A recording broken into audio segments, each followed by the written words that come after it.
I would make fun of you and bully you, and I feel like I was your friend, and that Yeah, helped a no, it was little bit. great. Fucking fantastic.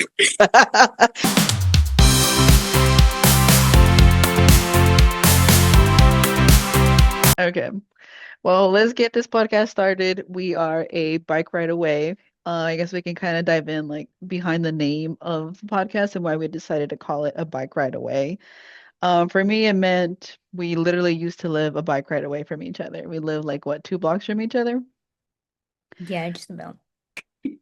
And that's where it all began. But yeah, I took you under my wing. I just saw you like a little fragile little duckling, and I was like, let me take care of this little duckling.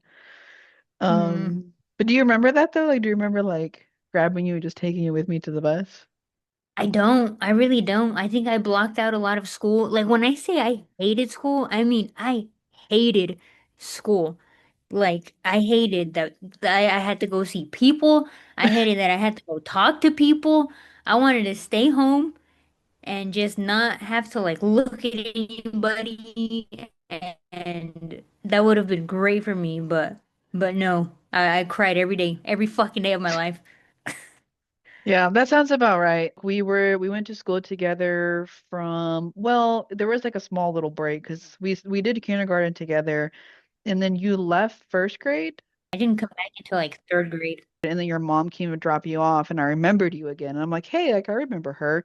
So you came back in third grade, and like we were in the same class. Did you recognize me from kindergarten? Yeah, yeah, I did. And I was like, Okay. oh, this big lip bitch is still here. Holy shit. Shut the fuck up, bitch. You should ask your mom. Ask your mom like why she moved these schools her first and second. I have a theory.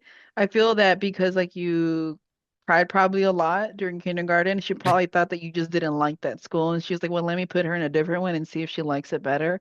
But I think she Dude, conceptually she's still crying. yeah, I think she couldn't conceptually understand that you're like an ultimate introvert and you were just like, I just don't want to be around other people. And like, regardless of what school you put me in, there's still going to be people there. And so I guess like she tried it out and I guess it was worse like those first 2 years.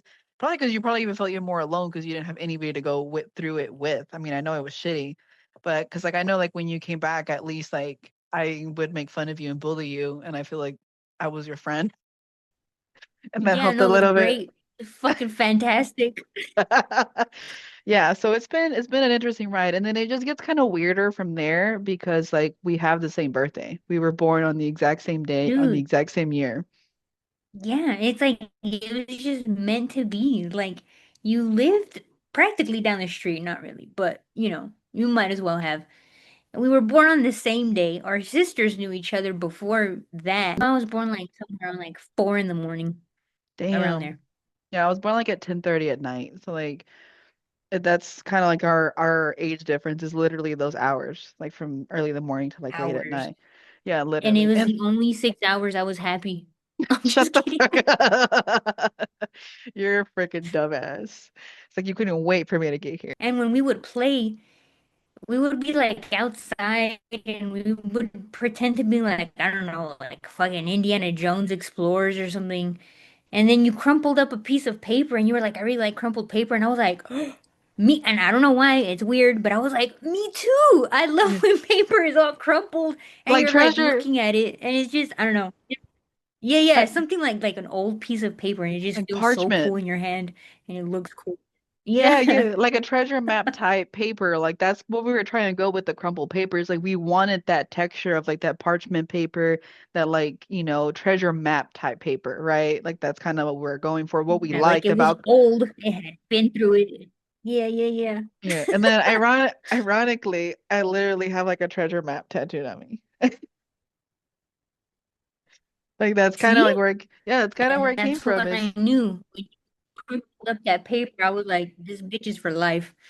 for sure. I think that's the biggest thing is like I feel like we're very similar in very like odd specific things, but we're also very different in different things. Like, I feel like we're like you said, like you're very introverted. You don't want to Very be around different. people. I feel like I am like half and half. Like I'm what is like ambivert, I think. It's when you're introverted and extroverted, where I can be like Ambivert. yeah, I feel Yeah. like I could be extroverted where like I can like talk to people, I can get up on stage, like I don't really have like a lot of like nerves from that. But like after a while, like it does get like I get overstimulated and I have to Somebody would move. say hi to me, I'd be like, what do I say? What do I do? You know what I mean? And you are also very introverted, but I think it comes easier for you to be able to have a conversation with people. It's so hard for me, especially when I was younger. It was Yeah. very hard for me to talk to people. I'd like fucking almost throw up just because somebody looked at me. It was hard. It was That's straight up anxiety, dude. I mean, now we know what it is, but like back then I thought you were just fucking yeah. weird. I mean, like in a good way. Me too. I I was was like, like, what's she's just wrong an with me? oddball. I was like, just like she's just really shy. That's what I kind of categorized it in my head because I didn't know what the fuck anxiety was at that time. And so I was like, she's just really shy and like doesn't like talking to people. And like I recognized in you. And so like because I was around you so much and I was very like, of course as a kid I didn't understand energies and like how other people's energies affected me. But like I think because I didn't understand those concepts, it was very intense. Things always felt very, very intense to me. So I was very attuned to your energy, especially like the longer we hung out together, the more like I got used to it and was like, when you would move, I'd feel the movement and I kind of would move you with you. So when you would feel uncomfortable, I would feel it. And I would be like, I would kind of like gauge it. And so I would kind of always kind of like get in between what was making you uncomfortable. So you'd kind of have like your little safe space. So like if somebody was trying to talk to you and like you would just start like fidgeting and like looking down, and I'm like, she doesn't want this interaction. So I'd be like, oh, and by the way, yeah, yeah, no, she likes those kind of things, but you know, she doesn't really care about what you have to say. So maybe leave her alone. So Maybe that's don't kind talk to her because she's about to have a panic attack. Be like, hey, bro, like I feel like uncomfortable, like I'm not, like I'm nervous, or like I'm getting anxiety, which I didn't know it was anxiety at the time. I was a kid, and Mexicans, we don't talk about but shit. that was the nice thing is that you just saw it and you were like, oh, okay, well, she's uncomfortable, so let's do something about that. Yeah. And unfortunately, like now as an adult, as I kind of dove into like my psyche and myself, it was because I had hyper awareness. And that came from like, it's a gift and a curse, but also it came from because like my family was very chaotic. Like I have a lot of Yeah, siblings. yeah, My you had like parents, fucking 30 people living in your house. yeah, exactly. Like I have a lot of siblings and my parents were like not always on the best of terms. So like it just was like, it was so unpredictable that I always had to kind of be like on and watching everything, almost like self-preservation. And I think because of that, like I was just always very keenly aware of everybody and everything around me. I definitely had to drag it to a lot of stuff. Yeah, no, it was fun times, but I would get tired of your ass. And I'd be like, I don't want to see you this weekend. Like I'm tired of you. And that was totally fine because you know me. I mean, when plans get canceled, it's like the best news I've ever heard in my life.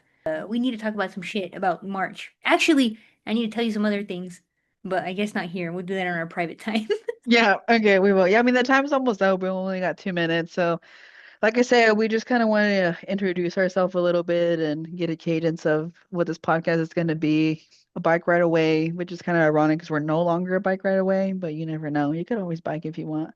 I mean, you Uh, could bike it. It's gonna take me a month to get there, but I'll get Probably there like a eventually. year. Yeah, probably like a year more like it. But yeah, Yeah. no. I don't have any closing remarks. Just like we'll probably discuss like what our next episode's going to be about. I mean, anxiety is a great segue. I feel like anxiety takes up a lot of our time. Well, at least it takes up a lot of your time of your day and like your life, I would It say. takes up 99% of my day. Yeah, yeah, yeah. I We have can to like dive. work myself. I'm like, shit, I gotta go talk to this guy. Hold on. Let me rehearse this in my fucking head real quick. Yeah, yeah, we can dive into that next episode for sure and kind of get a little bit more in the weeds on that. But yeah, it's why don't you just introduce ourselves and just what we're about and yeah, I just want to hang out with my best bud again. Yeah, this will be good for us. I Yeah, think just to, be able to talk to you because we would go months without talking to each other. for sure. All right. Well, before I get off, I do want to say I like your jersey. Yeah. Thank you. Viva Mexico. Heck yeah, that's a dope ass one. I like the Aztec stuff and the little what is it, the little designs and Thanks. stuff. Liliana fucked it up, but it's okay. We can talk about that next time. All Yeah. right, guys. We'll see you next time. It was good seeing you, bud. We'll talk next week, and then yeah, I'll call you on Yes. FaceTime so Well, we we'll can talk talk about. after this because we need to talk about our trip. Oh, yeah, that's So, true. And then we'll give the peeps the details of what we're doing. yeah. Yeah, yeah, yeah. Alrighty. All right. Peace. Okay. Bye, bitch.